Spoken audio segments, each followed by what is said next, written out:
retiró al mar con sus discípulos y le siguió gran multitud de Galilea y de Judea, de Jerusalén, de Idumea, del otro lado del Jordán, y de los alrededores de Tiro y de Sidón. Oyendo cuán grandes cosas hacía, grandes multitudes vinieron a él. Y dijo a sus discípulos que le tuviesen siempre lista la barca a causa del gentío, para que no le oprimiesen, porque había sanado a muchos de manera que, por tocarle, cuantos tenían plagas caían sobre él. Y los espíritus inmundos, al verle, se postraban delante de él y daban voces diciendo, tú eres el Hijo de Dios. Mas él les reprendía mucho para que no les descubriesen. Ahí está otra vez Jesús en acción. Marcos es un evangelio que presenta a Jesús siempre actuando, ¿no? Muy poco lo presenta un Jesús dando grandes discursos. Lo presenta más siempre en acción, está en movimiento. Entonces Marcos nos está invitando a nosotros a estar también en movimiento, porque ese es el evangelio. El evangelio es uno que sale, busca, va, busca la necesidad, quién está necesitado, camina, ¿no? No se está quieto, no se está quieto. Los que están quietos son los que están en las escuelas, los rabinos, con sus alumnos. Ellos están en un modo donde están alimentando el intelecto, pero el evangelio no es solamente alimentar el intelecto, sino que nos invita a accionar. Ya, como decía Jesús, el reino de Dios se ha acercado y ya no esperen con los brazos cruzados, sino que ya hagan algo, compartan con el que no tiene. Hay que accionar ya el reino de Dios. Eso es lo que nos invita, ¿no? Bien, hermano, a ver, en este párrafo, ¿qué podemos decir?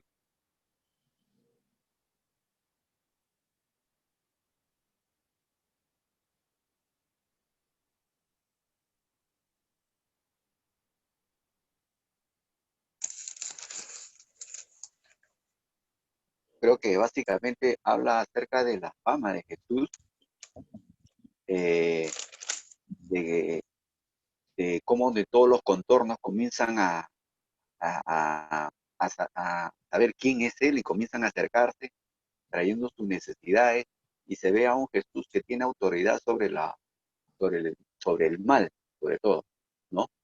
Que tiene autoridad sobre el mal. Y llama la atención también donde dicen que los que tenían esos males comenzaban a decirle, tú eres el Hijo de Dios, pero él dice que los mandaba a callar, ¿no?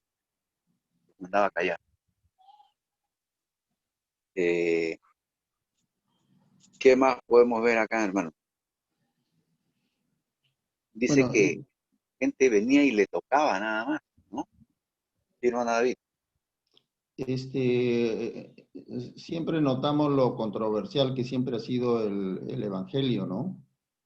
El Evangelio nunca ha sido un Evangelio para amistarse con el enemigo, ¿no? Sino para moverlo. Acá vemos pues que cuando Jesús abría la boca, pues inmediatamente reaccionaban los endemoniados, se manifestaban los demonios, ¿no? ¿De qué tienes con nosotros, Jesús de Nazaret? ¿No? Tú eres el Hijo de Dios. Entonces,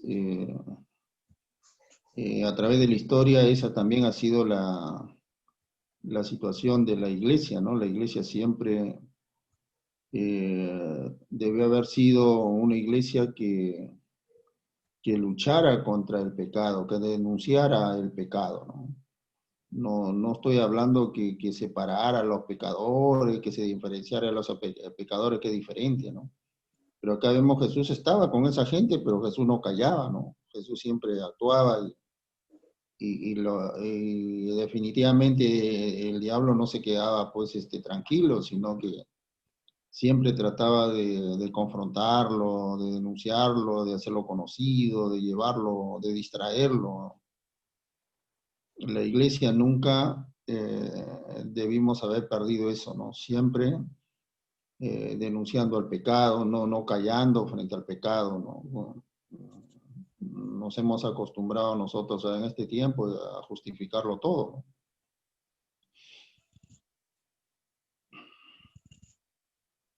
¿no?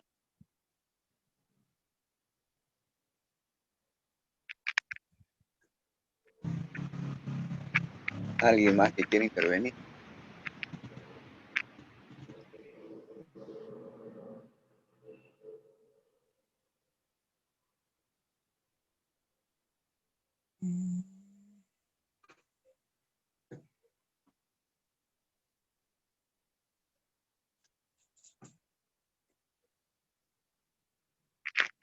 Pasamos al siguiente párrafo. A ver, dice, después subió al monte y llamó así a los que él quiso. Vinieron a él y estableció a 12 para que estuviesen con él y para enviarlos a predicar, y que tuviesen autoridad para sanar enfermedades y para echar fuera demonios.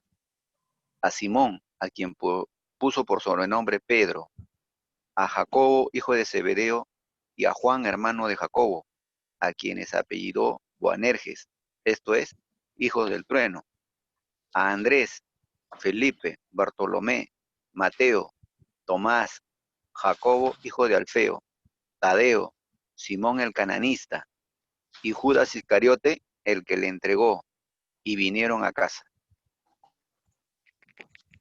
Jesús juntando su grupo, ¿no? ¿Alguien me podría decir por qué 12?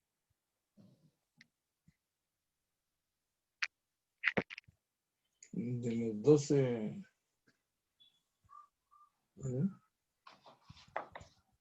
¿Por qué no 13, 15 o 8? Las 12 tribus. Ah, claro, Las 12 tribus, Franco. así es. Ajá, sí pues, porque eh, el número 12 para el judío, ver ahí a Jesús rodeado de 12, eso al judío le dice mucho. ¿Qué le está diciendo? Ah, ya es restauración del pueblo, restauración no solamente de Judea, es de toda la nación de Israel, de las 12 tribus. O sea, Jesús quiere una renovación del pueblo de Israel, ¿no? Eso le decía. Que en ese tiempo, en el tiempo de Jesús, ellos tenían esa esperanza de que un día el Mesías vuelva y vuelva a juntar a las 12 tribus que estaban dispersas. Acuérdense de ya que 700 años o 600 años, el pueblo de Israel se había dividido en dos, ¿verdad? Uno del sur, el reino del sur y el reino del norte. El norte estaba con 10 tribus, el sur estaba con 2 tribus. Juntos formaban las 12 tribus de Israel, pero estaban divididos. La tribu del norte cayó a manos de los asirios y fueron deportados y se perdió ahí, la 10 tribus se perdió en el tiempo, ¿no? Solamente quedó la de Benjamín y la de Judá quedó en el sur. Por eso que de ahí deriva el nombre judío, de Judá, judío. Entonces ellos nada más sobrevivieron, pero ellos tenían la esperanza de que el Mesías un día iba a juntar a esas 10 tribus que se había perdido. Entonces Jesús cuando llama a 12, está diciéndole eso, ¿no? De que está empezando la era mesiánica y que va a juntar a su pueblo, va a juntar a su pueblo, ¿no? Bien. Y vemos también que es un grupo heterogéneo, ¿no? De los que Jesús llama y los invita a esa aventura de caminar con él. Jesús no es un grupo homogéneo, o sea, no, Jesús no llama a gente culta nada más, sino llama a gente de diferentes estratos. Llama a un Mateo que es un publicano, que es mal visto, es un pro-romano, uno que cobra para Roma, ¿no? A él. Y luego dice, así, dice a Judas Iscariote y, perdón, Simón el cananista. El cananista es un nacionalista. Imagínate en una reunión donde esté Jesús con los 12 y esté Mateo, que es pro-romano, y esté Simón, que es el nacionalista. ¿Cómo se mirarían? Sacarían chispas a la hora que se miran los dos. Porque, sí o no, son gente de dos polos opuestos. Imagínate de ese grupo que se va armando Jesús, ¿no? También llama pues dice a los hermanos que les había apellidado Boanerges, hijo del trueno. O sea, eran una gente explosiva, ¿no? Gente muy, que no aguantaba pulgas. O sea, de toda esa gente se va armando Jesús y los invita a caminar con él, ¿no? Los invita a una aventura. Y ellos se van desde Galilea, van a hacer una travesía a Jerusalén. Y en el camino van a ir experimentando a Jesús, ¿verdad? Y ahí están, bueno, todos los discípulos, a los que Jesús invitó.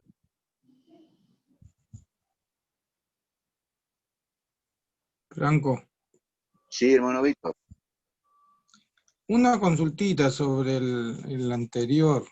Me queda la pregunta, vamos a saber qué me dice, ¿no?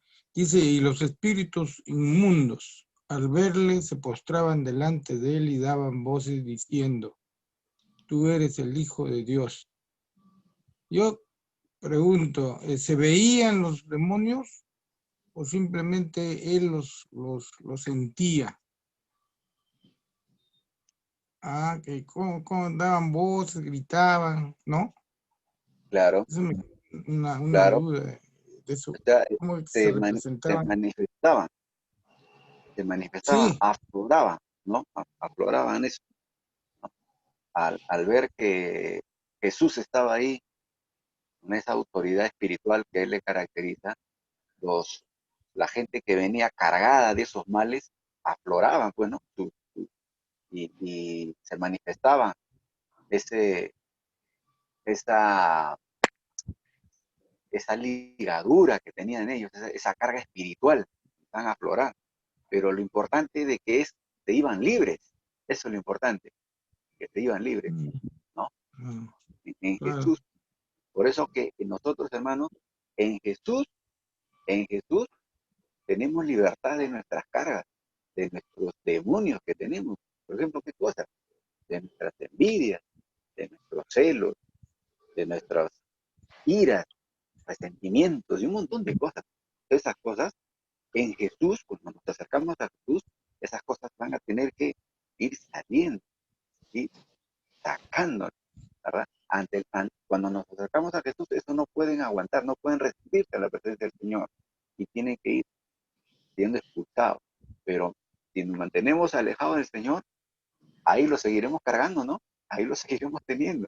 Entonces, mire, ve, ¿te das cuenta? Muy importante.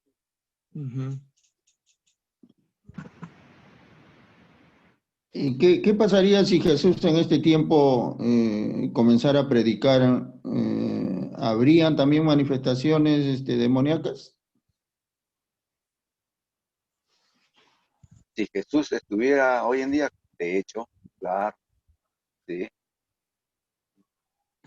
Que hay bastantes. estarían a aflorar pues, cosas que incluso ni nosotros no la entenderíamos, ¿verdad? Y estarían a aflorar todas esas cosas, ¿no? Mira, cuando Jesús escoge a los 12, prácticamente les manda hacer una labor, un trabajo, ¿no? Y dice, le dio autoridad para sanar enfermos y para echar fuera demonios. ¿Mm? En este tiempo nosotros muy poco practicamos eso, ¿no? Sí, pues. ¿Se acabaron los demonios o qué pasa?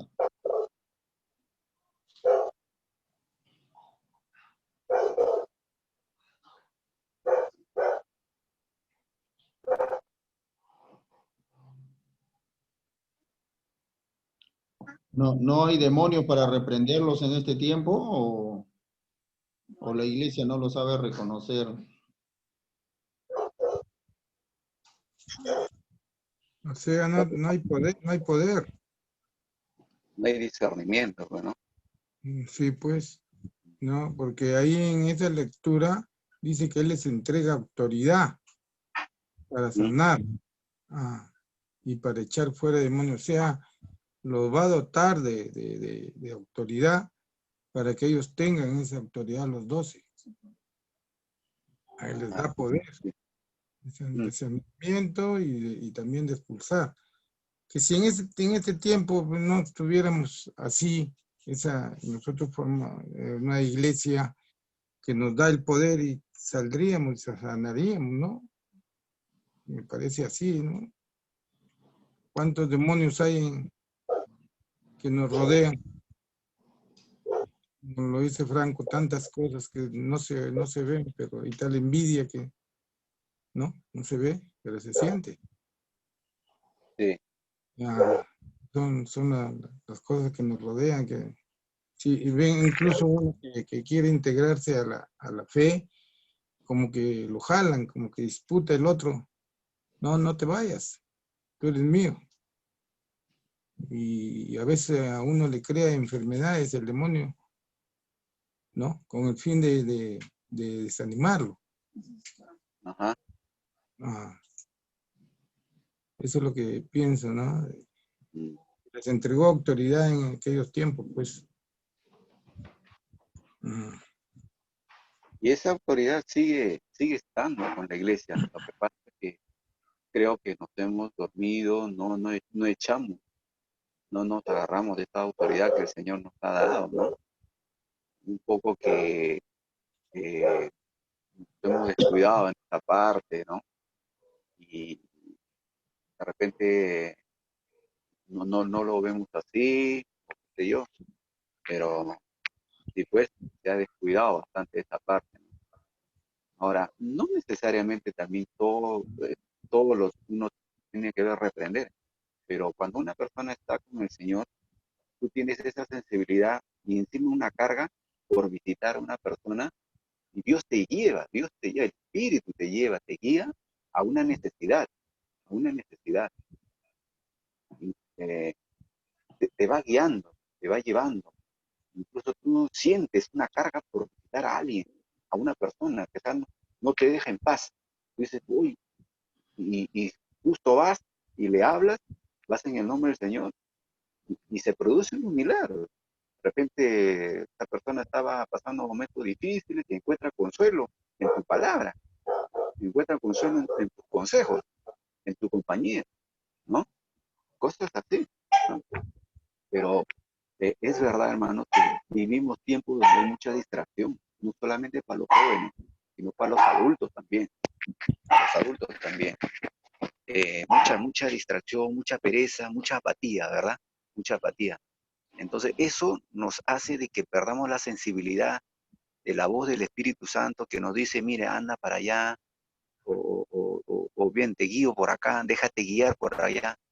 Y a veces no, y los afanes de la vida y de las cosas y nuestras preocupaciones ya pues tapan nuestros oídos, ¿no? Para poder tener esa sensibilidad a la voz de Dios y dejarnos guiar por Él.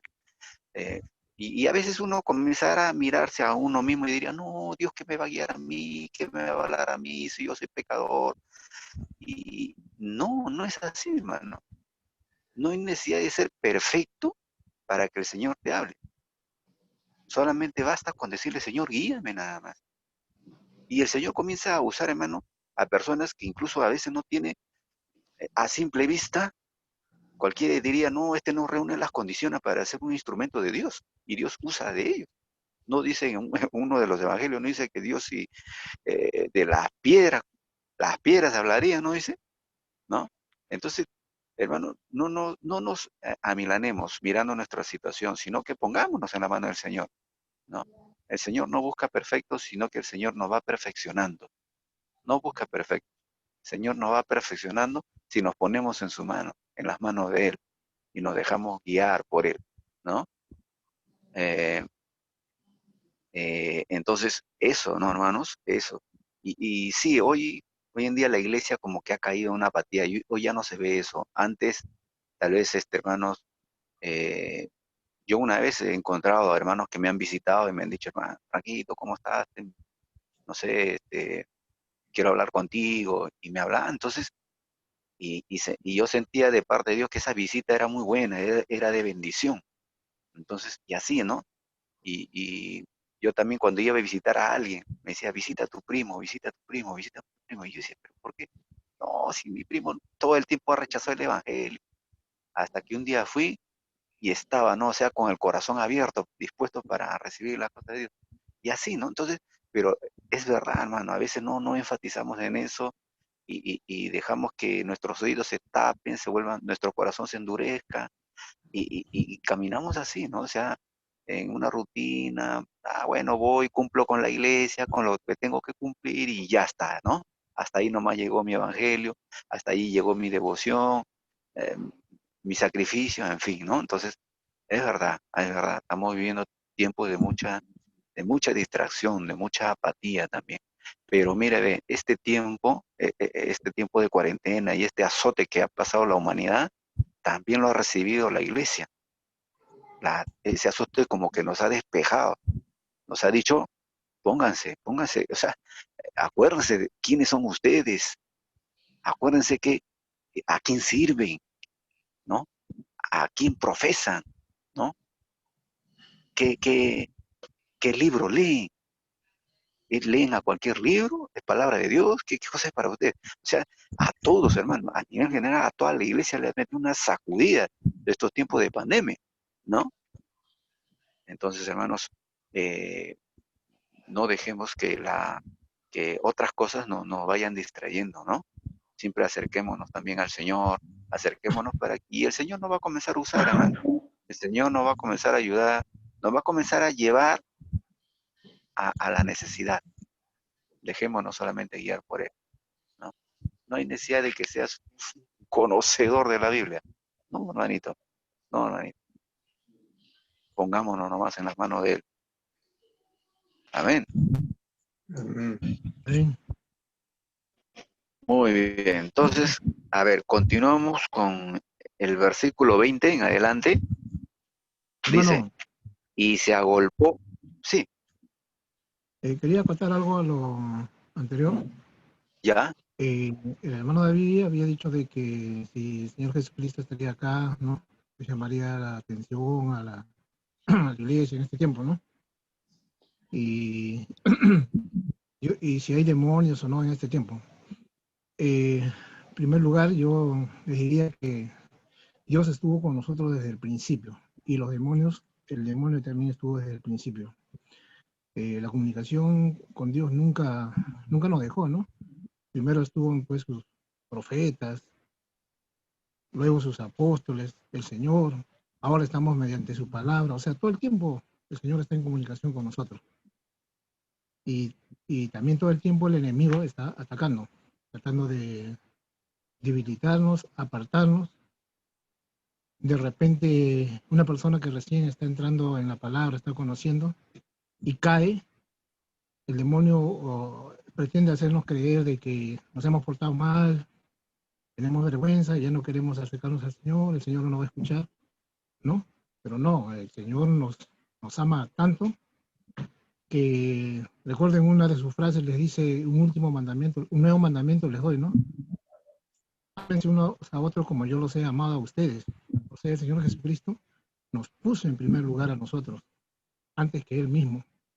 Igual nuestro amado Padre Celestial nos puso en primer lugar a nosotros. Es por eso que dio a su Hijo por nosotros.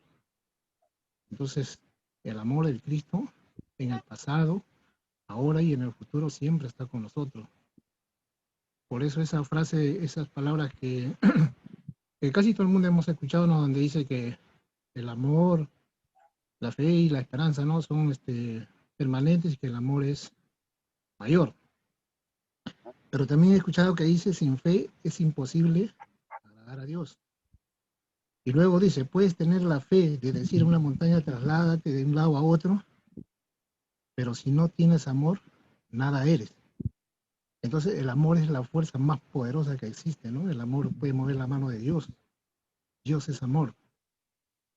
Y a mí me ha pasado que cuando más me aferro al Señor, cuando he estado intentando leer su palabra, acercarme a Dios, he estado intentando orar, me sucedieron muchas cosas. tantas que a la final le decía, no, mientras más me acerco al Señor, más soy atacado. Pero luego, como fui leyendo y fui conociendo palabras del Señor, ¿no? Como que dice que el Señor se perfecciona en nuestras debilidades. Como le comenté en algún momento al hermano David, que dice ¿no? Si no hay tribulación, no hay unción. Entonces, todo lo que ha pasado al Señor Jesucristo, todo lo que ha sufrido por nosotros, nuestro amado Padre Celestial nos puso en primer lugar a nosotros. Entonces, eso nos motiva, o al menos a mí me motiva para seguir, ¿no? Y hacer ahora todo lo posible, todo lo humanamente posible para agradar al Señor, para la honra del Señor. Y sé que el enemigo está presente tanto como el pasado como ahora, y posiblemente vamos a seguir luchando en el futuro. Y no debemos ser solamente como lo hacen a veces en la Iglesia Católica, sin criticarlos, que a veces los domingos nomás vamos, ¿no? Tenemos que en la casa, ¿no? Doblar nuestras rodillas al Señor, orar, ser permanentes. Sabe que sus siervos, sus profetas, oraban 3 veces al día, 7 veces al día. Y no por cumplimiento, sino por amor a Dios, para adorarlo a Dios. En estos pocos días, y en los días que estuve en la iglesia cuando estaba abierta, yo me he llenado mucho del cariño de ustedes, he conocido a Dios mediante ustedes, y me siento fortalecido, y gracias a Dios que es primera vez que estoy acá comunicándome, y sí existe en el pasado, existe en este tiempo, y seguirá, y tenemos que ser más unidos, tenemos que ser más fuertes, y tenemos que ser imitadores de nuestro Señor Jesucristo. Amén, hermano Luis. La verdad que a nosotros también nos alegra sus palabras, encontrar de que usted está reconfortándose en el Señor, en verdad, porque esa es nuestra labor, ¿verdad? Eso es nuestro, animarnos unos a otros, socorrernos, auxiliarnos, animarnos, interceder, ¿no? Eso es lo que quiere el Señor. Y sí, pues así tenemos que ser cada día, porque la iglesia no son las 4 paredes, sino que somos nosotros los que conformamos. Y esa es una familia, teniendo como único padre a Dios, ¿verdad? Eso es lo que nos enseña Jesús. Eso es lo que nos enseña Jesús. Ámense. Mire, ve, de los 613 mandamientos que tiene el pueblo de Israel, Jesús es el que se atrevió a sintetizarlo en un mandamiento nada más. Y es mandamiento del amor, nada más. ¿No? Ámense, dijo, ¿no? Ámense, ¿no? El judío buscaba cómo agradar a Dios y había detallado 613 mandamientos ahí, en esto, tener cuidado de acá, por allá, que esto, que lo otro. Jesús vino y le dijo, no, ámense y punto, ¿no?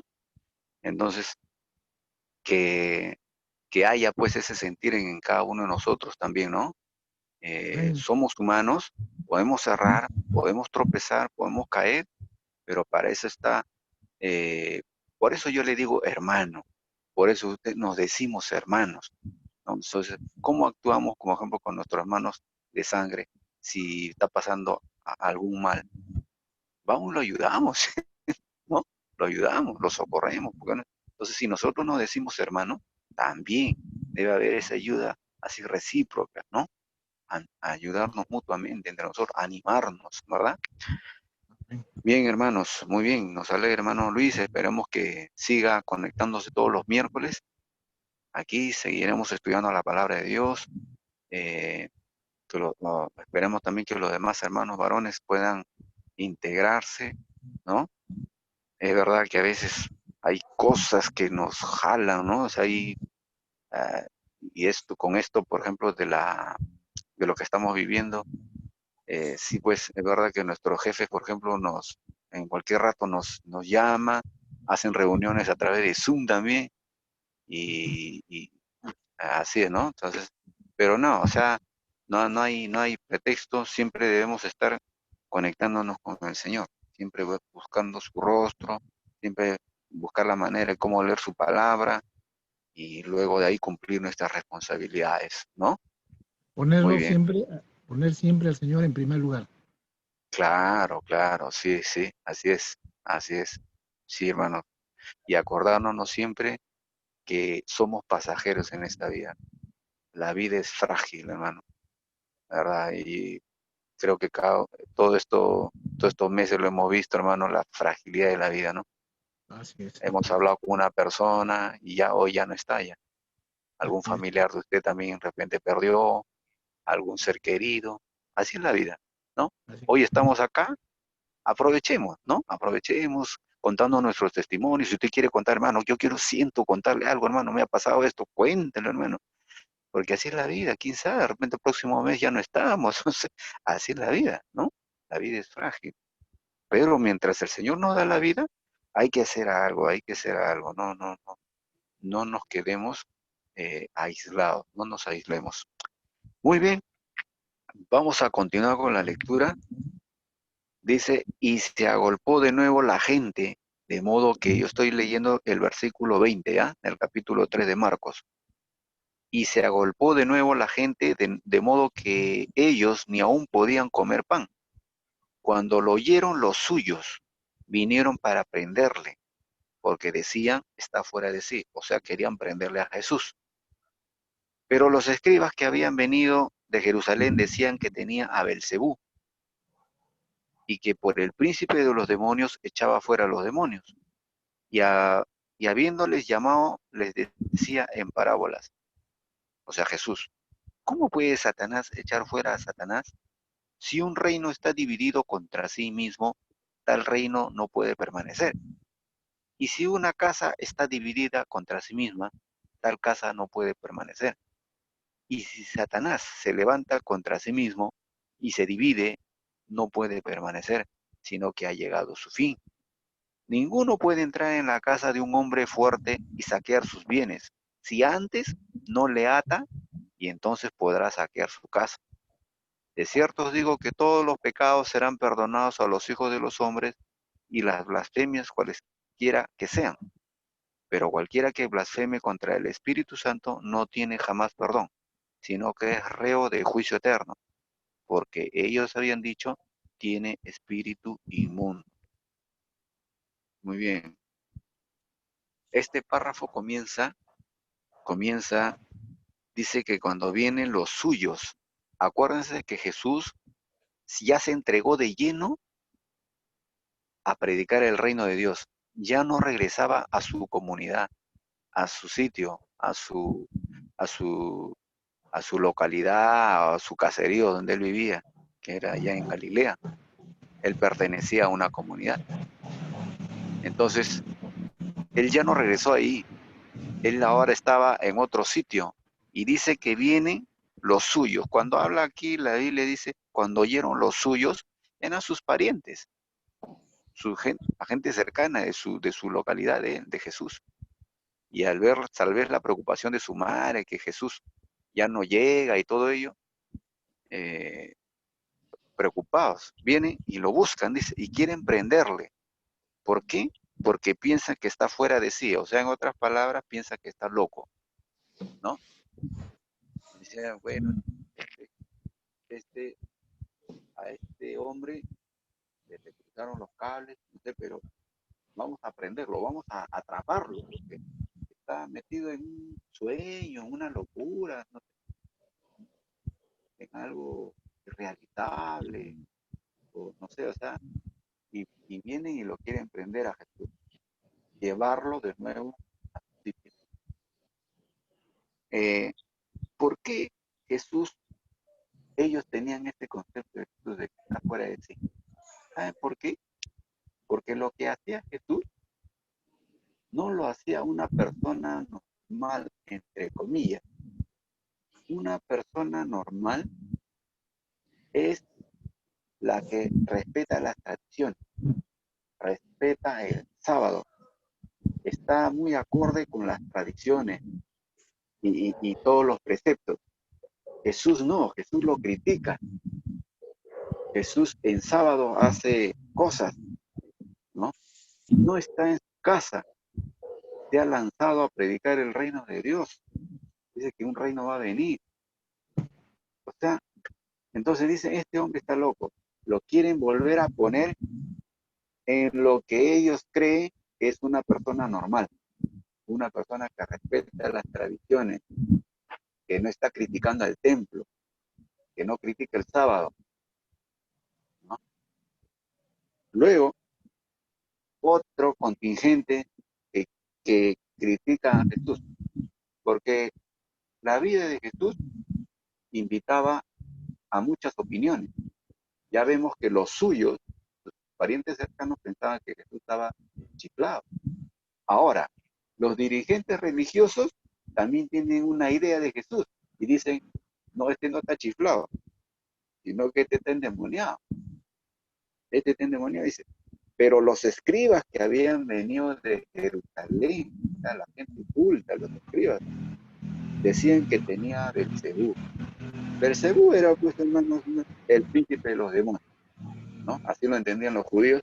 Entonces dice, este está poseído, por eso que él tiene esa autoridad sobre los endemoniados. Y dice, y Jesús le va a poner aquí un ejemplo, le va a decir, ¿cómo yo voy a estar aliado con Satanás? Porque Satanás no puede echar de fuera a sí mismo, porque estaría dividido su reino, ¿no? Dice, ninguno puede entrar en la casa de un hombre fuerte y saquear sus bienes si antes no le ata, y entonces podrá saquear su casa. ¿Cómo entendemos eso, hermano? Ningún hombre puede entrar en la casa de un hombre fuerte y saquear sus bienes si antes no le ata, y entonces podrá saquear su casa. Jesús está formando su grupo. Jesús está formando una nueva familia. Él ya no está con sus hermanos, en la casa con su mamá. Él está formando una nueva familia. Una nueva familia. Por eso en Marcos mucho se habla de la casa. La casa. La casa era el grupo de Jesús. Esta nueva familia que se estaba formando.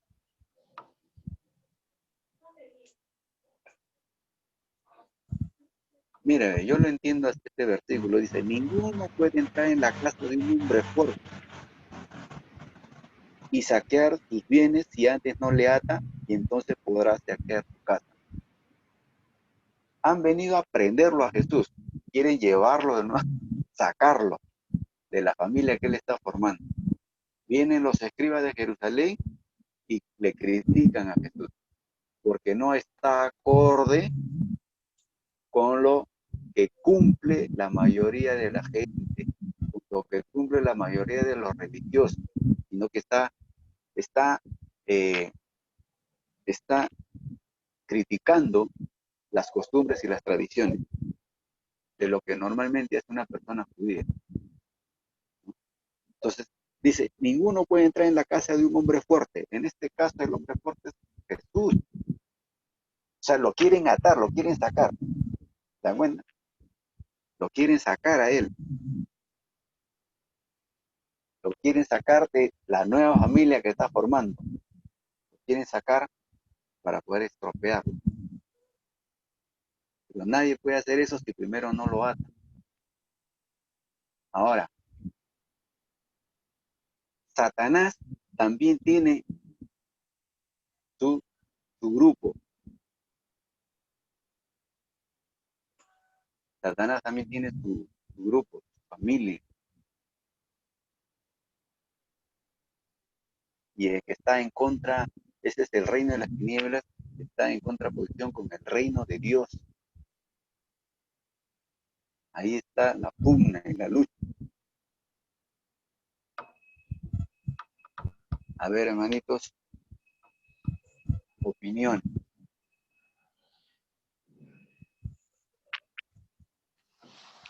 Yo quería preguntar, aquí se habla de los escribas. Se supone que ellos eran pues los que tenían conocimiento de las escrituras. Y si tenían conocimiento de las escrituras, ¿por qué no podían discernir que Jesús era el Hijo de Dios?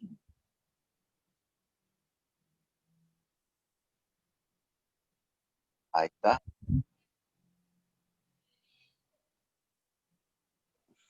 Porque tal vez ellos tienen un está, ellos tienen un concepto de que el Hijo de Dios o el Mesías debe cumplir ciertos requisitos y Jesús no las cumple. Para empezar, Jesús es de Galilea. Para ellos, el Mesías tiene que salir de Jerusalén, de una de las escuelas de los rabinos, ¿sí o no? O haber sido enseñado por uno de los rabinos de renombre. Y Jesús no, ¿verdad? Jesús es el hijo del carpintero, ¿no? Y siempre lo van a recordar, siempre van a recordar, ese es el hijo del carpintero. Y de Galilea no puede venir nada bueno, ¿no? ¿Qué pasó ahí? ¿Estaban interpretando mal las cosas? ¿Qué pasaba ahí? Claro, ellos, Yo su creo que las prejuicio era tan escrituras, fuerte. yo creo que las escrituras apuntaban a que el Hijo de Dios se manifestase, ¿no? Que el Emmanuel, el enviado, se manifestase. Yo creo que ese era el propósito manifiesto de las escrituras. Pero sin embargo, ¿por qué ellos lo entendían de otra manera? Yo creo que definitivamente ellos habían interpretado mal ese tema, ¿no? Como tú dices, ellos, según su interpretación, ellos entendían, miren lo importante que es, ¿no? En ese tiempo tenemos ese problema de la confusión, ¿no? Estamos viviendo una época muy difícil y aparte muy confusa, ¿no? La interpretación de las escrituras no garantiza de que estés en lo correcto. La historia está llena de ataúcús y un montón de gente que en su oportunidad se levantó. Aún ahora los líderes más brillantes del Evangelio han tenido ese problema, ¿no? Al ponerle énfasis en algunas doctrinas, en algunas ceremonias, pues, se salieron del camino. Entonces, debemos tener mucho cuidado en ese aspecto, ¿no? Una de las cosas que a mí me enseñaron desde muy joven era de que antes de leer cualquier libro o cualquier interpretación de la Biblia, lo primero que debemos leer es la Biblia, ¿no? Y nosotros nos damos cuenta que muchas veces hay cosas tan sencillas y elementales que no necesitan ser muy versado para darle una interpretación y de esa manera las cosas tienen que ser según nosotros pensamos, ¿no? Necesariamente las cosas tienen que ser según sea la voluntad de Dios. Y ahí veíamos uno de los principios que en la última parte del versículo 2 que leímos, que el espíritu de la ley, le decía yo, ¿no? El espíritu de la ley. Siempre cuando se da una norma, hay algo que se quiere regular, pero el fin siempre es el hombre, el bienestar del hombre, regular la actividad del hombre, ¿no? En la ley también, en la ley o en la palabra de Dios existe eso, ¿no? ¿Cuál es la intención? La manifestación de Dios hacia el hombre, ¿entiende? Y es algo que no debemos olvidar. Entonces, cuando nosotros nos salimos de eso, ya estamos andando por caminos cerrados, pues, ¿no? O sea, darle el énfasis de que el sábado es más importante que cualquier actividad del hombre, ahí Jesús lo aclara en ese versículo, ¿ven? ¿Por qué? Porque el principio de la ley siempre es el hombre, la finalidad es el hombre. Entonces, una actividad no puede reemplazar al hombre, pues, ¿no? O un día no puede reemplazar al hombre, porque eso no es el propósito del espíritu de la ley. Entonces, tengamos mucho cuidado y aprendamos siempre, hermanos, antes de meternos a leer cualquier otro libro, debemos haber leído muy bien la Biblia, nosotros, ¿ah? Nosotros. Y y haber aprendido muchas cosas que Dios quiere mostrar, quiere enseñar a través de su palabra. Y yo entiendo que si Dios quería darse a conocer, no podía darse a conocer a través de un crucigrama, ¿no? Sino que necesariamente lo que él presenta a través de su palabra era algo que nosotros muy bien podíamos entenderlo, ¿no? Es cierto que no podemos entender todas las cosas, es cierto de que se necesita muchas veces personas estudiosos que encaminen algunas cosas que no se entienden, pero en lo fundamental, la Biblia es un libro que lo puede leer cualquiera y hay cosas que necesariamente están escritas para cada uno de nosotros. Por eso yo siempre les compartía que en alguna oportunidad alguien me enseñó y me dijo de que no le interesaba tanto lo que no entendía de la Biblia, sino de lo que entendía, pero no lo obedecía. ¿Ve? Entonces, acá es bueno reflexionar sobre los escribas, los religiosos, porque muchas veces a través de los énfasis que nosotros le vamos poniendo a la doctrina, hay veces los hacemos tan difícil y a la gente le ponemos tantas condiciones cuando el evangelio no es así. Ahí estamos viendo que Jesús llama a gente, muchas veces, gente sin educación, sin formación académica, ¿no? Pero qué bien, ¿no? Si nosotros analizamos, ¿qué era lo esencial de estas personas? Que estaban atentos a oír a la voz de Dios, ¿no? Decía, oye, sígueme, y ellos le seguían. ¿Ven? Y ahora, pues ya que ellos están preparados, le dice, ahora van a salir ustedes a predicar el Evangelio. ¿Eh? Entonces, Dios siempre busca ese tipo de personas, ¿no? Personas que están dispuestas a escuchar y a obedecer. Yo quería aportar eso. Bien, hermano. Bien, entonces, para terminar ya con este último párrafo, para que no nos gane la hora, el último párrafo dice así: vienen después sus hermanos y su madre, y quedándose afuera, enviaron a llamarle. Y la gente que estaba sentada alrededor de él le dijo, tu madre y tus hermanos están afuera y te buscan. Él le respondió diciendo, ¿quién es mi madre y mis hermanos? Y mirando a los que estaban sentados alrededor de él, dijo, he aquí mi madre y mis hermanos, porque todo aquel que hace la voluntad de Dios, ese es mi hermano y mi hermana y mi madre. Otra vez, acá mire, ve, habíamos visto que habían llegado los parientes de Jesús, porque pensaban que Jesús estaba loco. Luego vienen los escribas y dicen, no, este no está loco, este está endemoniado. Ahora viene su madre y sus hermanos de Jesús, y llama la atención que no estaban con Jesús, ¿sí? Jesús estaba formando una nueva familia en la cual no estaba su mamá ni sus hermanos. Y Marcos lo enfatiza, dice, ellos están afuera. Dice, vienen después sus hermanos y su madre y quedándose afuera, dice, enviaron a llamarle. ¿Por qué están afuera? Porque no creen, pues, en el mensaje de Jesús, el mensaje del reinado de Dios. O sea, Jesús había juntado un grupo que les invita a soñar con que el reinado de Dios se va a hacer realidad en esta tierra. Pero su madre ni sus hermanos no creían en eso. Es por eso que Él va a poner como único requisito para formar parte del reinado de Dios es aquel que hace la voluntad del Padre. Dice, y la gente que estaba sentada alrededor le dijo, tu madre y tus hermanos están afuera. Mire, le dice, están afuera, no están con ellos, no están adentro de la nueva familia que está armando Jesús, están afuera, dice. Y él le respondió, ¿quién es mi madre y mis hermanos? Ahí está, ¿quién es mi madre y mis hermanos? Y mirando a los que estaban sentados alrededor de él, dijo, he aquí mi madre y mis hermanos, porque todo aquel que hace la voluntad de Dios, este es mi hermano, mi hermana y mi madre. Ahí está, hermanos,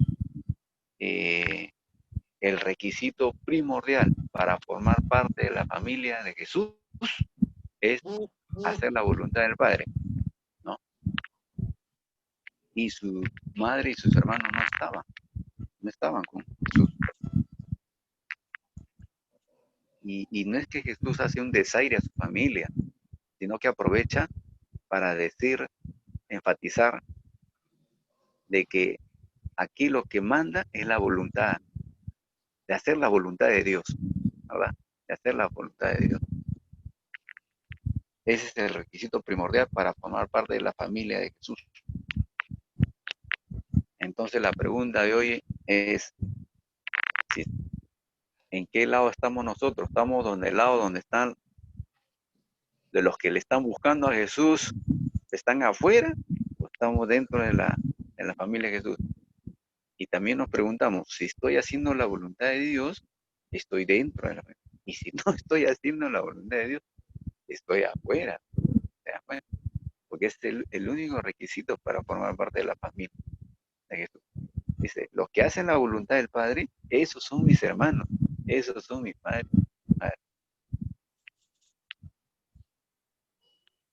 ¿Alguien que quiera acotar algo?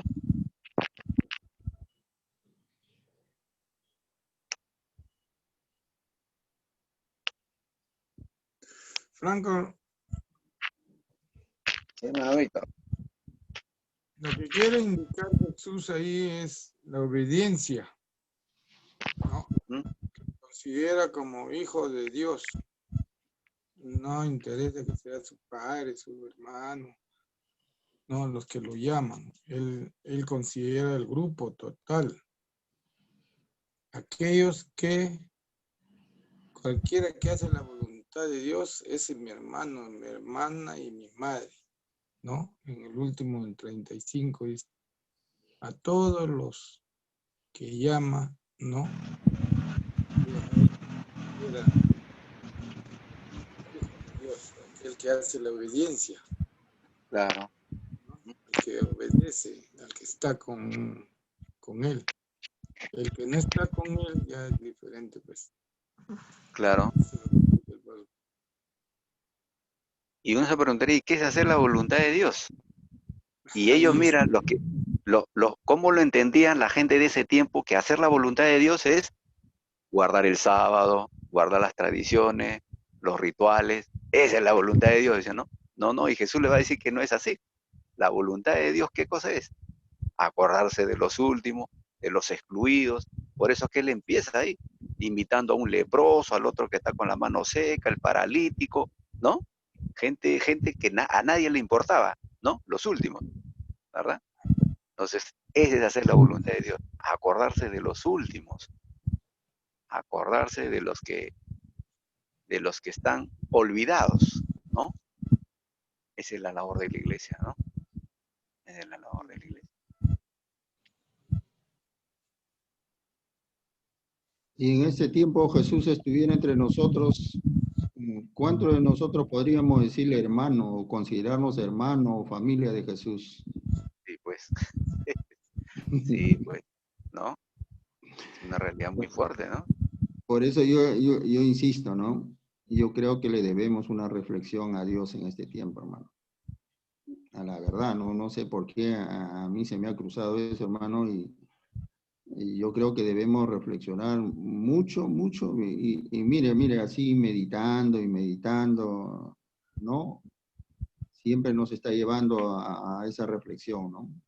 Estamos siendo la familia de Jesucristo en este tiempo.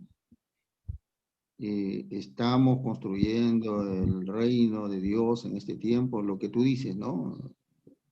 En el discriminado, en el pobre, en el enfermo, ¿no? Que era lo que Jesús vino a buscar, ¿no? A toda esa gente que estaba descartada de la sociedad, que estaba discriminada, y que es responsabilidad de la iglesia en este tiempo. Si realmente nosotros somos familia de Jesús, creo que debemos asumir el evangelio tal y conforme Jesús lo dejó en el tiempo que estuvo aquí.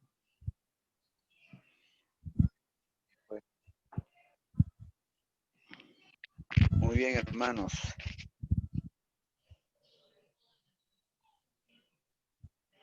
Ya la hora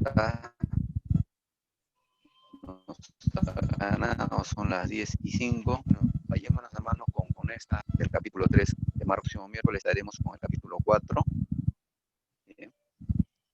Entonces, nada, hermanitos, animarlos a que sigamos estudiando la Biblia, la palabra de Dios, y siempre estar dispuesto a ser guiados por Él, ¿no?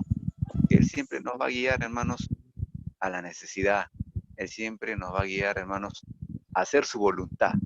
¿Y qué es hacer su voluntad? No es hacer peregrinaciones, no es hacer caminatas hacia una cruz, no es cargar un crucifijo o hacerse, tirarse flagelaciones, ¿no? Sino es mirar la necesidad, ¿no? Tener los oídos y el corazón sensible para escuchar como Dios escucha este mundo, ¿no? Eso, hermanitos. Muy bien, hermanos. Si hay alguien que quiera decir algo, entonces oramos ya para despedir.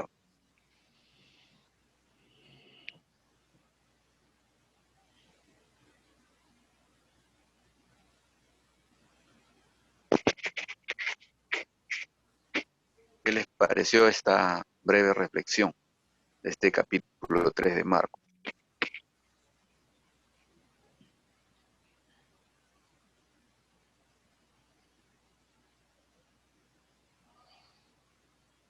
Oye, no hemos escuchado a Percy. Ah, ¿verdad, no? ¿Dónde está Percy? Ahí está Sí, Percy, creo, ¿no? sí, sí. Ahí está, Percy está grabando, Percy. El Ah, que cierra con broche de oro. una reflexión final. Ahí está. Bueno, el capítulo 3 pues nos enseña, pues nos dan muchas enseñanzas y muy buenas, ¿no? En primer lugar que pues obviamente la ley no no está hecha para condenar, ¿no? Sino que está hecha para el hombre, ¿no? En el caso del sábado, ¿no? El sábado fue hecho para el hombre, entonces tenemos una buena reflexión ahí, ¿no? Que debemos nosotros, muchas veces leer la palabra, eh, nos olvidamos, ¿no? De que antes de que nada prevalece el amor, ¿no? Como ya lo dijeron en su momento, ¿no? Prevalece el amor, no estar de una manera condenatoria hablando, ¿no? Sino prevalecer eso, ¿no? Que la persona pues puede llegar al arrepentimiento siempre, ¿no? Y, y bueno, ¿no? El Señor pues nos invita a eso, ¿no? Que podamos nosotros pues siempre animar a los demás hermanos pues en el amor, ¿no? Eh, bueno, la elección de los 12, bueno, sí, es como lo dijo Franco ya, son personas de distintos grupos, ¿no? Que de repente entre ellos pues podrían de repente enfrentarse, ¿no? Igual la iglesia, ¿no? Nosotros somos personas distintas, con pensamientos distintos, con, con una forma de ver a Dios de una manera distinta, ¿no?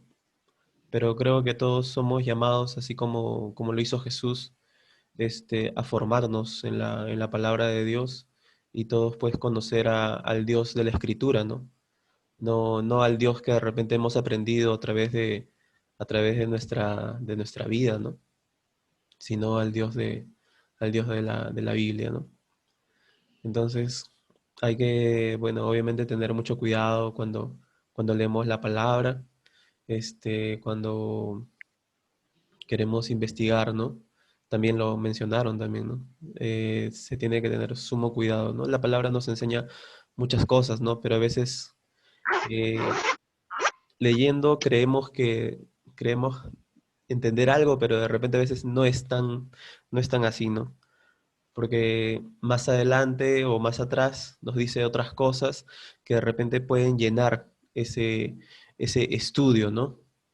Cuando estudiamos algo y lo volvemos a estudiar, nos enriquecemos más porque aprendemos más sobre lo que hemos estudiado, ¿no? Porque vamos leyéndolo de una manera más panorámica, ¿no? Es por eso que creo que es importante, pues,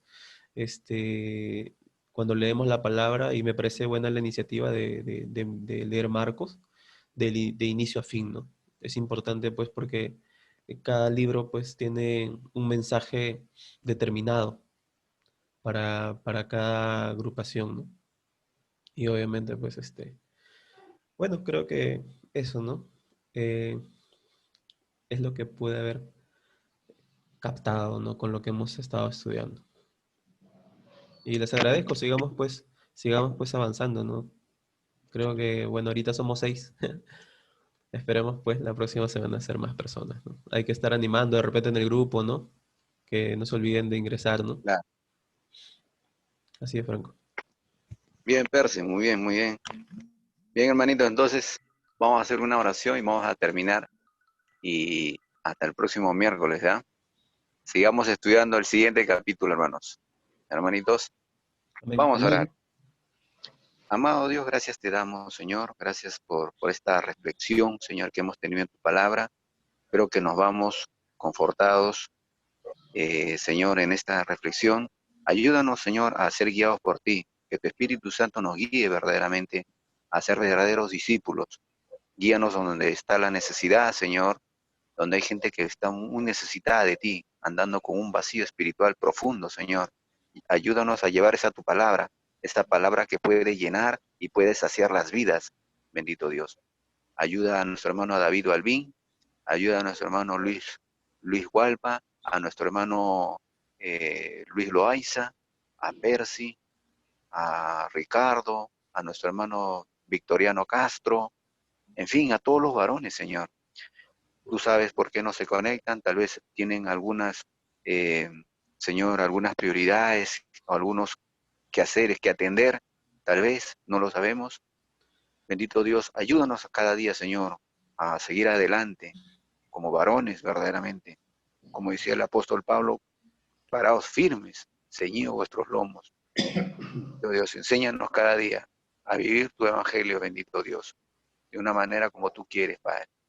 Bendice este grupo, cuídalos, guárdalos, Señor. Cuida su salida y su entrada, bendito Dios. En el nombre de Cristo Jesús, amén. Amén. Amén. Amén, hermanitos. Bendiciones. Dios les bendiga.